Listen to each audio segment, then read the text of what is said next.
भिलवडीत भीषण अपघात, डंपर अंगावरून गेल्याने 6 वर्षीय विद्यार्थ्याचा जागीच मृत्यू, चालक फरार. पंकज गाडे, भिलवडी तालुका पलूस. शाळेतून घरी परतणाऱ्या 7 वर्षीय चिमुकल्यावर डंपर चालवत असलेल्या चालकाचा ताबा सुटल्याने डंपर सरळ अंगावरून गेल्याने त्याचा जागीच मृत्यू झाला. ही हृदयद्रावक घटना आज दिनांक 19 जुलै रोजी सकाळी 11:30 वाजता सरळी पुलाजवळ घडली. अपघातानंतर डंपर चालक घटनास्थळावरून फरार झाला असून भिलवडी पोलीस अधिक तपास करत आहेत. मृत मुलाचे नाव राज वैभव पवार, वय 6, राहणार भिलवडी असे आहे.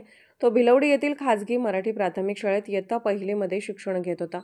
शाळा सुटल्यानंतर आईसोबत घरी परतत असताना माळवाडीहून भिलवडीकडे येणाऱ्या डंपर क्रमांक MH10 AW 9729 चालकाचा ताबा सुटल्याने डंपरने सरळ पुलाजवळ थेट राजला चिरडले.